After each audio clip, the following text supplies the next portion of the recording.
To act teacher. Oh, yun nga. A teacher. Oo. Siyempre, teacher. Para sa mga guro, kayo ho ba, Ma'am Julieta, ay isang guro din? Alam mo, hindi lang ako isang guro, kundi sabihin nating educator. Ayun. Kasi pag sinabi nating educator, that's more of holistic and more of, sabihin nating compound, no? Yes. Mas malawak dahil ang sinasakop natin ay hindi lang yung ating mga teachers, hindi lang mga estudyante, hindi lang yung ating academic institutions and non-teaching personnels, but we have to include also those sectors, no? Na kung saan ang may kinalaman sa edukasyon, like magsasaka. Bakit namin dapat bigyan ng tamang kaalaman ang ating magsasaka, ang mangingisda, dahil ako ay naniniwala na pag ang ating magsasaka, ang ating mangingisda ay walang huli o walang ani, drop out ang aking estudyante. So, I have to view the education as holistic and inclusive ng sa lahat ng sektor na may kinalaman sa ating mag-aaral.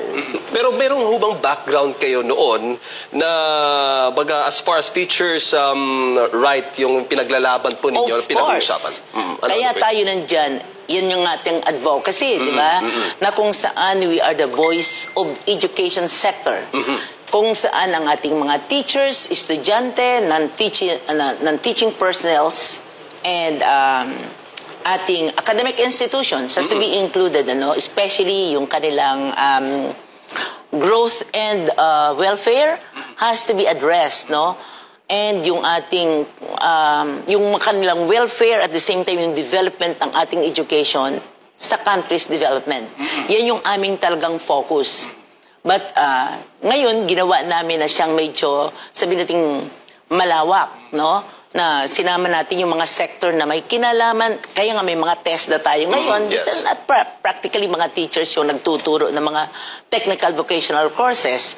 So yung mga skilled, na yan ang gustong-gusto ko sanang topic natin ngayon, yung K-12, because we are the principal author of that, na medyo sabihin natin controversial. And you can ask me anything about K-12. Opo, alam ko, sa 15 taon na nasa Kongreso ang A-party list. A-teacher party list, yes. Ang dami may po ninyong yun na, acronym kasi. Yun ang gustong tatanong ngayon sa inyo. Ano bang kaibahan ninyo sa ACT party list, itong ACT Teachers party list, at party list? Kasi ACT party list, ACT o ACT Teachers party list, medyo delikado ito.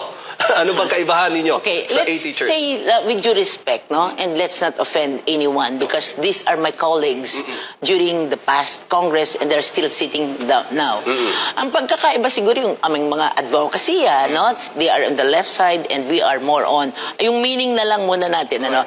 A stands for advocacy, T for teachers, E for empowerment, actions, cooperation, and the harmony towards educational reforms. That's A teacher.